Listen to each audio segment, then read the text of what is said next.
My guest today is Lauren Heath, the owner of Presidential Pet Care in Northern Virginia. And I'm so excited to have you here today, Lauren. How are you? I'm doing well. How are you doing? I'm doing pretty well. This is our first official coronavirus podcast. So, what I would like to ask you is first off, how long have you been in business? Yeah, thank you so much for having me, by the way. I really appreciate it. I'm very excited. So, I've been in business for almost 7 years. I founded my business in July 2013, and this is our very first pandemic. Really? So, before that happened, before that occurred, what was challenging about your business? What were some of the harder pieces of it?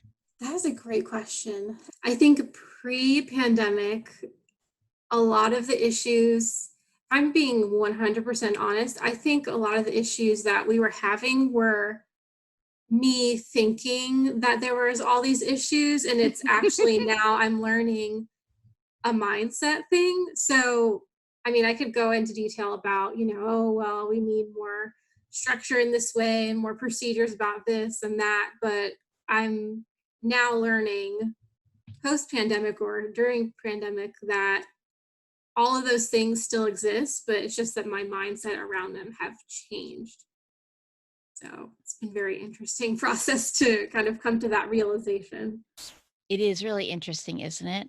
All of the Yeah, things that we thought were not possible or that were the big issues or all of that are very different right now for us. right, right. I before, a friend would be like, "Oh, like what's going on? Can we, grab lunch or can we, chat?" I'm just like, "I can't. Like I'm so busy and I just have all these things going on." And, like none of that has changed necessarily, but I don't feel the pressure of this day to day business, I guess, because we're not doing walks right now. So suddenly I'm like, oh, I can take an hour lunch break and go walk my dog and, sit down and eat a meal, not in front of my computer, all these things that were possible before. So I'm beginning to see that I don't want to say that I was the problem, because I feel like that wouldn't be very nice to myself, but definitely the mindset I think that I was in was the biggest problem. I like both pieces of that. I think the self compassion piece of recognizing that saying that you were the problem is not helpful to you. And to recognize that and see that and know it and own it right here at the front of that statement is awesome. But also to look at it from the perspective of that there is a mindset and how we look at things really matters very, very much. Tell us a little bit about your business. So before, what services were you offering and what range and breadth was that covering? And then what are you currently offering? Pre-pandemic, we were offering dog walking and pet sitting services in addition to overnights. So, kind of typical, it's an industry when people are at work, we go take care of people's dogs. People travel, we go do visits or overnights at their house. So that was our main services, dog walking being about 75 to 80% of that. And then during the pandemic, now that no one's going out of town and most people are home and we're trying to minimize the amount of homes that we're going in and out of, and we only have maybe 3 essential workers as clients. We've shifted. So we did create a no contact service that we call field trips, where we're taking dogs on extended kind of hiking adventures in more isolated areas, like some parks or trails that are more regional and isolated. So that's been fun. And then the biggest change that we've made is on May 1st, we're going to be launching our online store. So we have dog and cat treats, toys, a couple different grooming things like shampoo and grooming wipes. Eventually, we're hoping to be able to offer food and litter. So we had to pivot. It's something that I've been wanting to do for years. And very quickly it was like, okay, like now's the time, let's go. So that's been fun and eye-opening.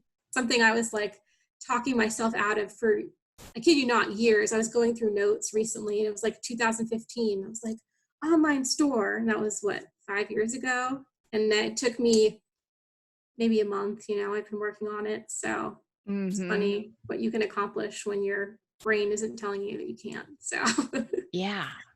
And it's so cool that idea has been sort of rattling around in there for you, and now it exists. It did not exist just a few months ago. yeah. And if someone had told you in December, oh, yeah, you'll have the store up and running by May 1st, you might have thought, too No way. busy, too busy. Yeah. Too busy to have lunch with a friend, much too busy to do a store. Right.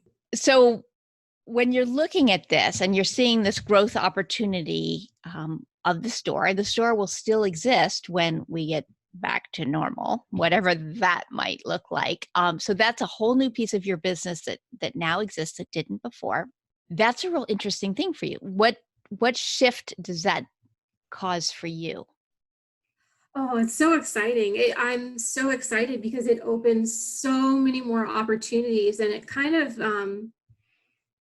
in a way, my original thought, like when I started the business, is, oh, I want to be a one-stop shop and I want to do, everything. I was like, oh yeah, like I'm going to do baths and nails and we're going to do pet taxis and all this different stuff. I figured out very quickly that I didn't actually want to like scoop poop and give baths and all that stuff. So I no longer wanted to be a one-stop shop, but I think the idea behind that was I wanted to be like one place that people could go for about pet stuff. Mm-hmm. And so I think in a way we are now kind of coming back around to that. And so I was actually listening to a Facebook Live earlier today with about like memberships and subscriptions. So this is kind of opening up the idea of, oh, like we could do, a subscription box once a month where people get poop bags, treats, toys. Maybe they get their food from us regularly. Now we have access to, things that we can buy for our clients more easily and at a lower cost for us so that we can, pamper the people who do use us and things like that. So I'm very, very excited about this. Again, like you said, I never thought that like 6 months ago, someone said that I'd be doing this. No way, that's crazy. Mm-hmm. So it's exciting. I feel like I feel this newfound like passion, I think, for my business that it wasn't gone. I've always been passionate about my business. I'm just a very passionate person in general. But I have this new level of excitement because it's just this whole new layer now. And I'm able to reach people that aren't in Northern Virginia too, which is great. Offering dog walking and pet sitting services. I can only serve so many Right. people in this area, but like now my friend in California can order dog treats from me and support my business. And it's been really cool so far. I love it. So that passion that's causing the store to exist and all that, what is the passion that drew you into pet sitting in the beginning? What made you think this is right for me? To kind of go back, I studied psychology at George Mason, and I thought that I was going to become a therapist. I love talking to people. I love problem solving and helping people. Helping people is my passion, or just helping in general, I should say, is my passion. No matter what kind of hat I wear, it's always been my passion. So that's what I thought I was going to do. In school, I took a violence and gender class, and that kind of shifted things for me. I was like, oh, I want to help women and children. Like, this is my passion. So it kind of shifted. And then when I graduated, I took an overnight position at a local domestic violence shelter. And so I worked the overnight shift for a year. And the cool thing about that organization is called Doorways for Women and That's Families. where I volunteer as a children's volunteer. No I volunteer at way! Doorways. Yeah, I was so curious when you were just saying that. That's so funny. Yeah, so Doorways. So I worked there overnight for a year, and at the time when I worked there in 2010, it was the only shelter in Virginia and only one of 9 in the entire country that also has a shelter for pets, because there's a Mhm. huge correlation between people who are experiencing domestic violence. They don't leave their Right, relationship because they don't want to leave their pets behind, because right. obviously if someone can abuse a human, they're most likely going to abuse an animal as well. So that just floored me. And I was just like, wow, people are literally putting their safety and life on the line for their pets. Like, that is Yeah. extremely powerful. So I was just kind of drawn to that, and I started kind of doing more research and learning about the human animal bond. I went to this conference out in Colorado. I can't remember what it was called, but it was about animal assisted therapy, and that was Mm-hmm. really interested in service dogs and therapy dogs. Anyway, long story short, I kind of hopped around in social work for a while, all while kind of learning on my own and doing a little bit of pet sitting for friends on the side. And then one day I just was like, I'm just going to start my own business. I had no idea what I was doing. I had not taken a single like business class at all or anything like that. My on my mom's side of the family, they actually have their own businesses, like my aunt and my grandparents have. So it's just been kind of something that I not grew up around, but was always kind of in the back of my mind, I guess. And Mm-hmm. so I started my business in 2013. And it's kind of funny because I just recently kind of had this aha moment in the past couple weeks, actually. So I realized, so my passion for, people and humans is, to help them. And I believe very strongly that, humans have the right and should live their healthiest and safest lives and free from violence and, just Yeah. healthy relationships. Well, that same belief carries over to pets and Mm-hmm. with my own business because we are a force-free pet care company, and I recently just signed up to get fear-free certified, so I'm going to be going through that process soon. And that's something that I've been very vocal about, especially in the past couple of years. But it wasn't until about a week ago I realized, wait a minute, that's the same thing in a Yes, way. So there's a bridge in between. it is. That was kind of a cool realization that I kind of had the other day that just kind of clicked. So It is amazing how all those pieces tie together. I mean, like when you go all the way back to your women in violence course that you took in school, the layers there of how are we allowed to exert our force over another living being come out in these patterns of violence toward animals or toward women or toward children or toward men as well, are certainly are victims of that as well. But it's very interesting. We actually did an episode. Um, I think it was Jamie Holmes. I'm actually in this moment having a doubt, but I think it was Jamie Holmes where she was talking about that she had been, she ran programs for men who were court ordered to mm, participate because they had been convicted of battery.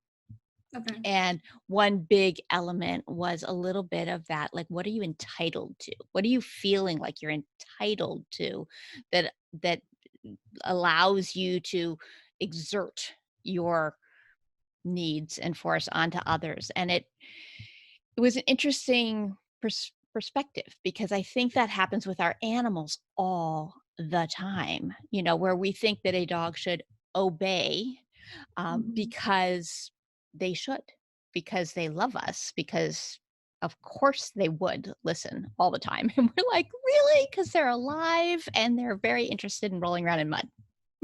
So they're not always all that interested in that. And so to find the middle grounds and the force free ways and the ways of working together and cooperation and community and um, communication, it makes all the difference. It changes lives just from this fundamental level. So powerful.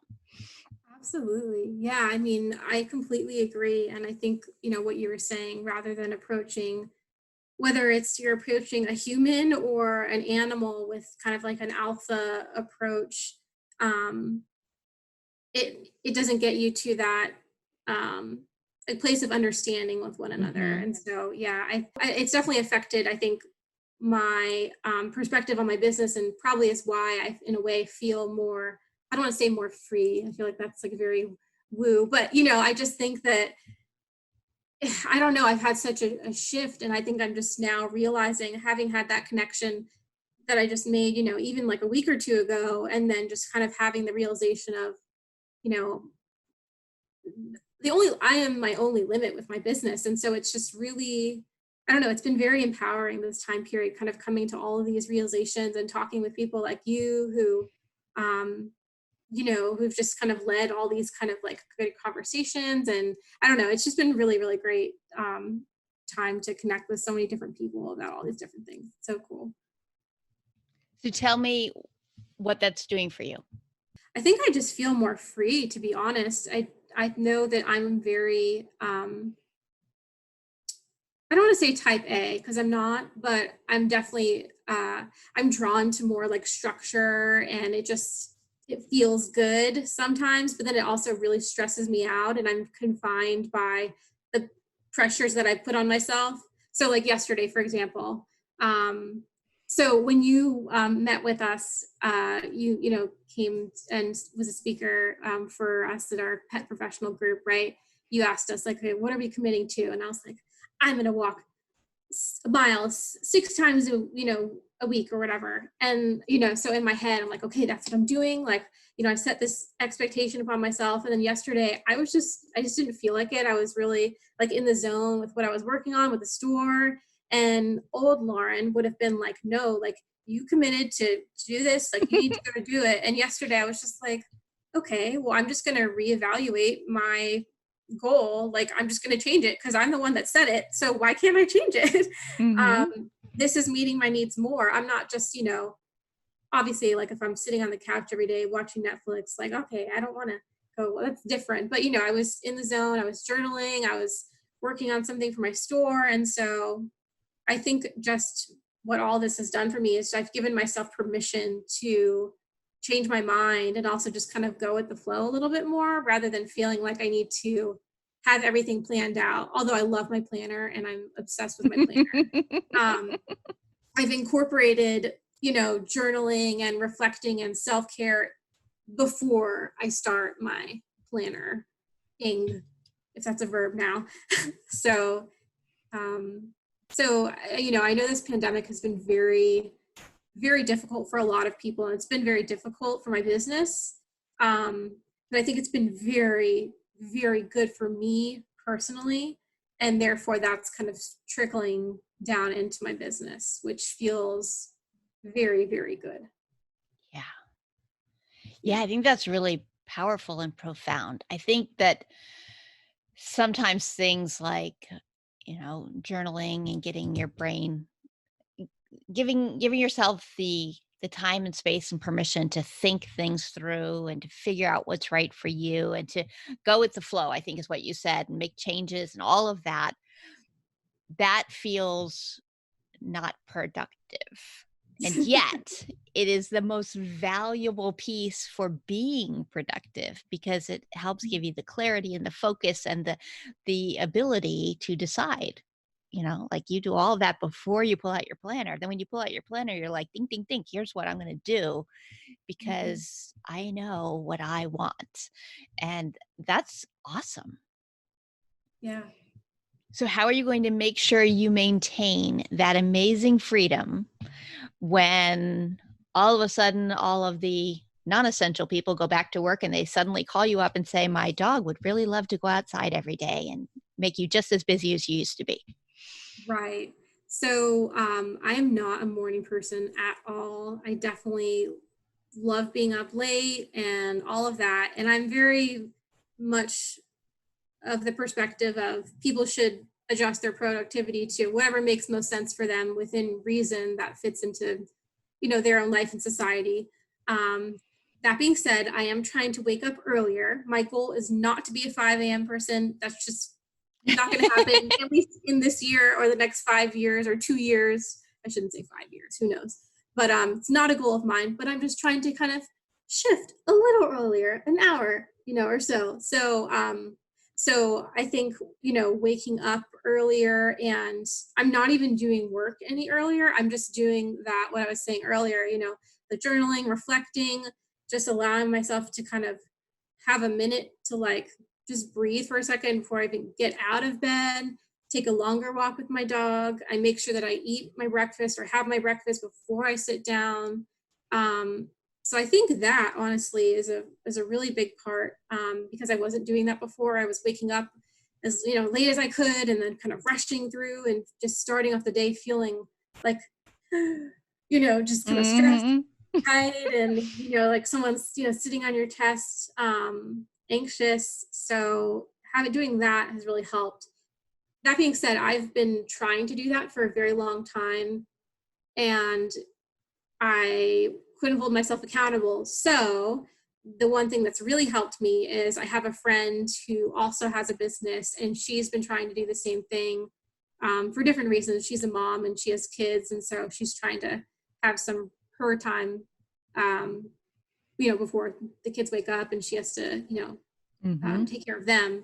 So what we do now is we both get up and we both, do our thing, and then we get on Zoom together. We don't even really talk, but we just sit on Zoom, even with like our mics muted, but we just sit there and we're both just doing our own thing. And we have the accountability of like, okay, I'm up, like this person's waiting for me, it's been really nice to have, that accountability, because I am definitely one of those people that I need an accountability partner. And if I don't have one, then it's very difficult for me to get something done unless I really want to do it, which I don't want to get up early. So Yeah. It's amazing how powerful that is. In fact, in Unleashed Resilience, we've had a couple of sessions that we call Accountability Hour.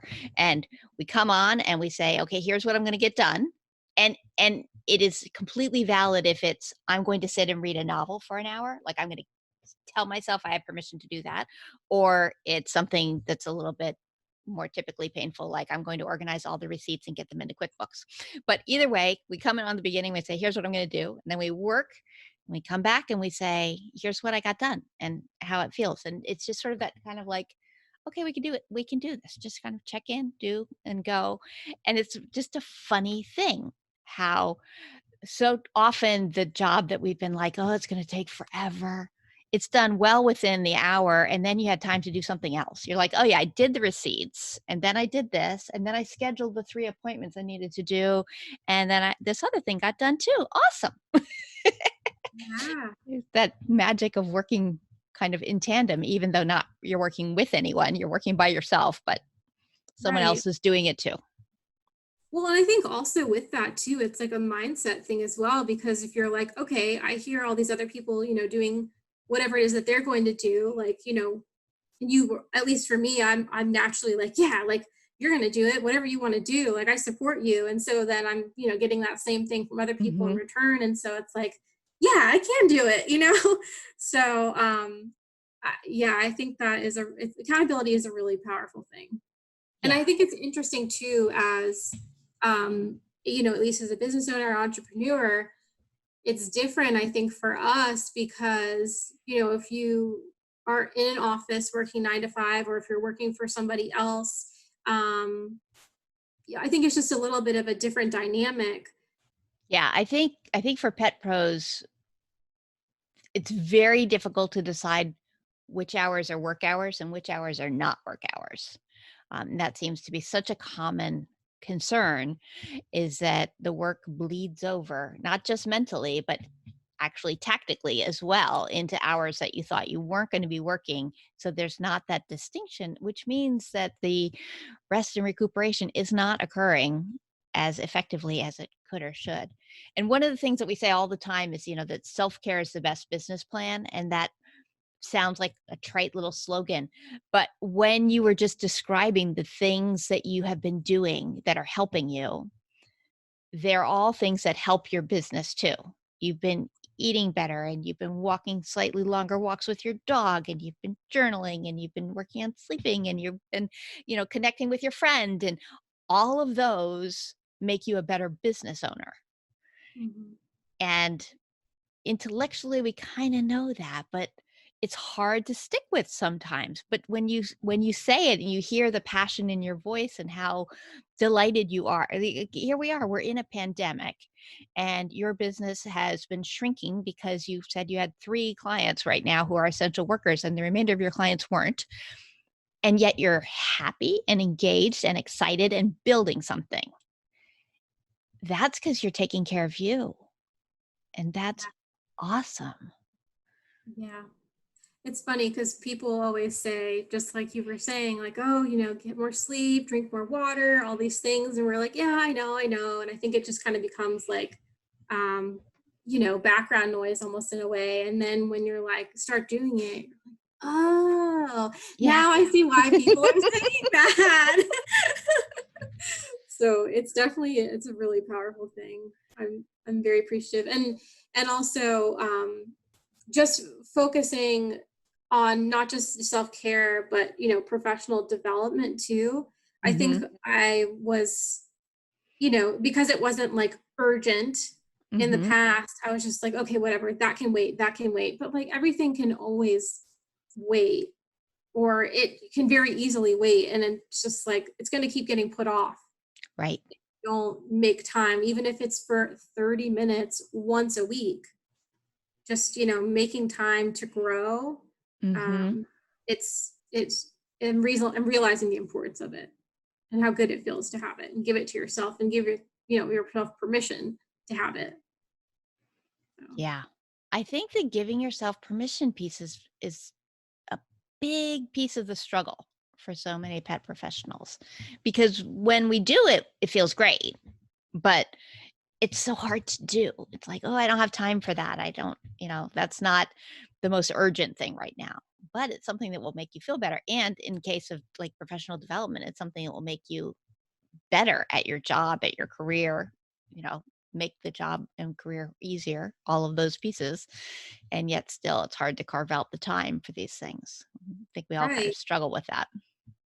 Right. Well, just like you're saying, as paraprofessionals, if people have to choose between like, oh, my client is asking me to come do this last minute walk or this last minute cat sit or something happens, that versus, going and taking my own dog for a walk or reading this book that I've been really wanting to read that's going to help my business grow. I think people feel obligated to help the client, which of course, like there are situations where like, of course you're going to, Hmm. go out of your way to help your clients. I think all of us do that without any explanation or justification. But, there have been times where, I have just turned people down and I didn't have anything else going on, to be honest, but I just was like, I don't want to go out on Saturday. That's my day off. I just don't want to. And it was okay. And the client was a great client and was like, no problem. I can ask my roommate or my neighbor, or that's fine. He really doesn't need it anyway. I think we feel bad, especially, professionals are very, a lot of us are women or female Hmm. identified. And, you know, that's a whole other level, right? Is, we have to say yes, and we have to feel like we're helping, and if we're not helping, then that's it's really difficult, I think, for a lot of us, especially as a lot of us are natural caregivers, and that's why we got into this, not Yeah. necessarily for business or for profit, so just merely out of passion. So I think it's I'm hopeful that a lot of other folks are able to um, reflect in like some of the ways that I have. And I know I've been able to reflect and chat with a lot of different people, a lot of colleagues, and it's cool to see other people's process and how they're kind of learning from this whole experience. So I know there's a lot of learning going around. There's a lot of learning going around. Yeah. So if you could go back and give yourself advice 7 years ago when you started your business, knowing what you know now, what would you tell you? Oh my gosh. I would tell myself, go, I would tell myself probably two things. I would tell myself what you were just saying, which is that self care is the best. How did you say it? You said it Self-care so. is the best business plan. I would tell myself that. And then I would also tell myself, seek out a mentor or some kind of professional guidance and resources. I didn't start, like, I reached out to our local small business development center, I think not until year 3 or 4. I didn't get a business coach until year 4 or 5. And had I done that much sooner, I would be in a different space. Hmm. So I think those two things would be Yeah. definitely what I would tell myself. Yeah. There's something so powerful in working with somebody. They can help you see things that you can't see yourself. So now here you are in the middle of a pandemic and you're learning things and your brain is engaged and you're excited and you're growing. What are you going to, if you can shoot yourself ahead 7 years, what do you hope 7 years from now you remember that you've learned now? What are you carrying with you? Mm. I think just This, I think just the fact that I'm having this kind of, I want to say like my own personal like renaissance in a way, like I'm this metamorphosis that I feel like I'm going through where I'm, I've gone through a lot of things in my personal life in the past couple of years, including divorce. And, I just bought my first place on my own. And so I think just having this be on I feel like that's like the end of that chapter. And now, right now, is like the start of like the next 7 years. And I think just reflecting back on, I don't know, just seeing, I'm really interested to see, okay, if I did this much growing in the past 7 years, like I can't even imagine how Yeah. much growing I'm going to do in the next seven. So I think just like remembering like where I'm at right now, and just, I know that I'm going to be so much further than I will have had so much more progress. And it's really exciting. I'm excited to think about 7 years from now. That's awesome. So, final question. If you could share a wish with pet professionals, your wish for them, what would it be?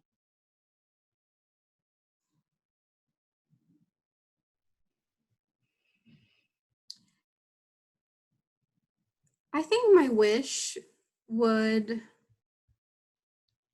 just for people to know that it's okay to set boundaries, and it's okay to put your needs first, and that setting boundaries is very healthy. I mean, we do it all the time, hopefully in our personal lives, and it's important to do that with our own business, so that, like you were saying earlier, that there are some lines, and there is some black and white, when it comes to like when you're working, when you're not working, what kind of clients you do want to take on, what kind of clients you don't, Mhm. where you stand with certain, tools or methods, So I think just being clear on what you stand for and what your boundaries are and what you will and won't do. I wish everybody clarity, around that, or at least getting some kind of, understanding of, I think, where everybody stands with their own, Yeah. uh, what they're okay and not okay with. Yeah. That's beautiful.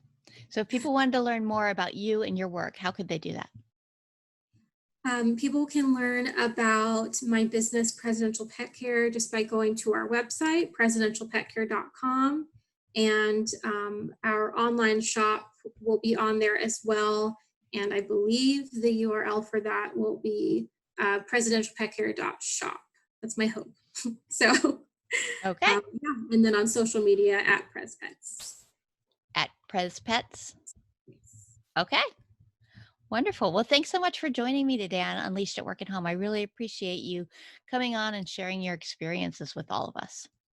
Yeah, thank you so much for having me and for tolerating my kitty cat who was nearby. I love when your kitty cat is nearby. I think all of us do. Thank you so much, Colleen.